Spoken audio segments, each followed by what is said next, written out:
एक समय की बात है। एक गांव में एक गरीब टूनी चिड़िया अपने बच्चों के साथ रहती थी। वह बहुत गरीब थी। वह अपने बच्चों को 2 वक्त का खाना भी नहीं दे पाती थी। उनका घर भी बहुत कमजोर था। तेज हवा के कारण वह हर बार टूट जाता था। टूनी चिड़िया और उसका पति कल्लू बहुत दुखी रहते थे। कल्लू रोज जंगल में जाकर लकड़ी काटकर शहर में बेचता था तथा टूनी चिड़िया सरपंच के घर जाकर उनके घर का काम करती थी और जो कुछ भी खाने को मिलता था वह उसे घर ले जाकर बच्चों को खिलाती थी। एक दिन जब टूनी चिड़िया सरपंच के घर से काम करके घर की तरफ जा रही थी तो पीछे से गांव के मशहूर चोर टिल्लू ने सरपंच के घर में जाकर उसकी अलमारी से सोने की घड़ी और चैन चोरी कर ली और वहां से भाग गया। अगले दिन जब टूनी चिड़िया सरपंच के घर काम करने के लिए गई तो सरपंच की पत्नी ने टूनी चिड़िया पर चोरी का नाम लगाया और बोली, तेरी ये मजाल, तूने हमारे घर से चोरी करी।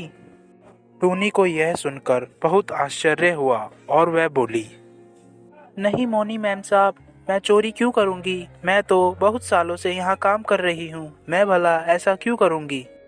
मोनी चिड़िया ने अपने पति सरपंच को भी वहां बुला लिया और सारी बात बताई। सरपंच को टूनी पर बहुत गुस्सा आया और उसने टूनी चिड़िया और उसके परिवार को गांव से निकाल दिया। टूनी चिड़िया और उसका परिवार अब बेघर हो गया था।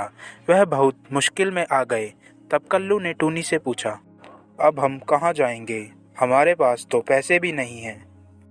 तब टूनी चिड़िया ने जंगल की तरफ इशारा करते हुए कहा कि आज रात हम यहाँ गुजारते हैं और कल सुबह हम किसी दूसरे गांव में जाएंगे और वहाँ अपना जीवन व्यतीत करेंगे। कुछ समय पश्चात टूनी चिड़िया के बच्चों को भूख लगने लगी तो टूनी चिड़िया जंगल में कुछ खाने की तलाश में गई। बहुत ढूंढने के पश्चात भी टूनी चिड़िया को कुछ ना मिला। वह थक कर एक पेड़ के नीचे बैठ गई और रोने लगी और बोली, मैं कैसी माँ हूँ, मैं अपने बच्चों को 2 वक्त का खाना भी नहीं दे सकती।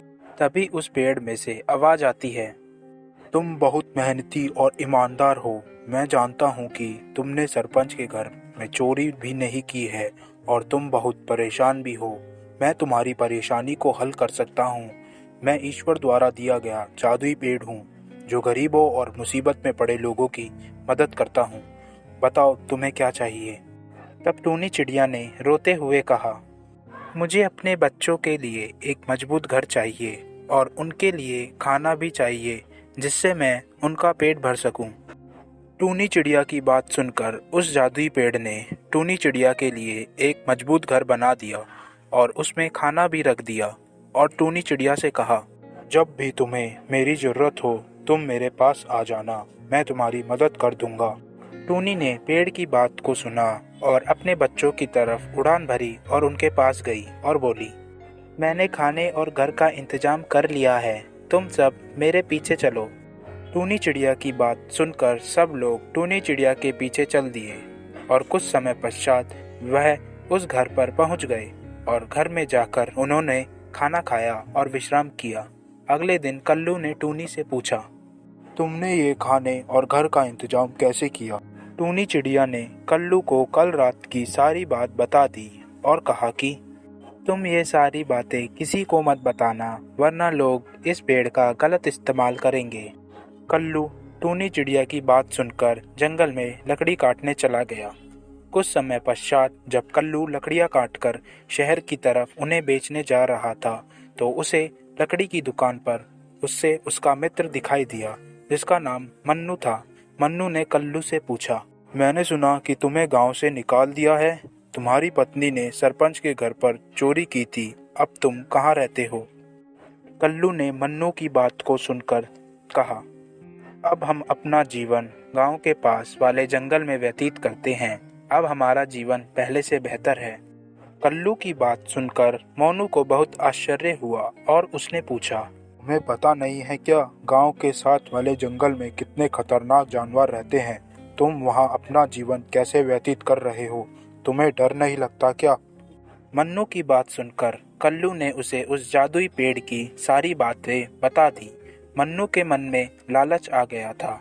वह सोच रहा था कि रात होते ही वह उस पेड़ के पास जाएगा और उससे अपनी इच्छा पूरी करने को कहेगा। लकड़ी बेचने के बाद कल्लू घर की ओर चल दिया। कुछ समय पश्चात वह घर पहुंच गया। टूनी चिड़िया ने कल्लू को खाना दिया और पूछा, कैसा गया आज का दिन?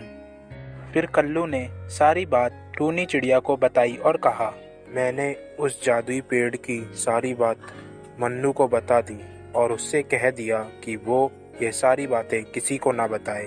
वह पेड़ केवल गरीबों और मुसीबत में फंसे लोगों की मदद करता है। अगर कोई अपने लालच के लिए उसका उपयोग करता है तो वह उसके साथ बहुत बुरा करता है। टूनी की बात सुनकर कल्लू तेजी से उस जादुई पेड़ की ओर बढ़ने लगा। उसके पीछे टूनी चिड़िया भी गई और वहाँ जंगल में जादुई पेड़ के सामने मोनू ने अपनी इच्छा मांगी। मैं बहुत गरीब हूँ और परेशान भी। तुम मुझे बहुत सारा धन दो जिससे मैं अपनी ज़रूरतों को पूरा कर सकूं। मोनू की बातों को सुनकर जादुई पेड़ बोला, तुम बहुत लालची हो और तुम अपने दोस्त से बहुत चिढ़ते हो। तुमने ही सरपंच के घर में चोरी करवाई जिससे कल्लू की पत्नी का काम छूट जाए। मैं सजा दूंगा। पेड़ की बात सुनकर मन्नू वहाँ से तेजी से भागने लगा, लेकिन जादुई पेड़ ने उसे मेंढक बना दिया और ये सारी बातें कल्लू और टूनी चिड़िया ने सुन ली थी। उसके बावजूद भी टूनी चिड़िया और कल्लू चिड़िया ने जादुई पेड़ से मन्नू को ठीक करने के लिए कहा। यह सुनकर जादुई पेड़ बोला, तुम सचमुच में बहुत ईमानदार हो और अच्छे लोग हो। मैं तुमसे बहुत प्रसन्न हुआ।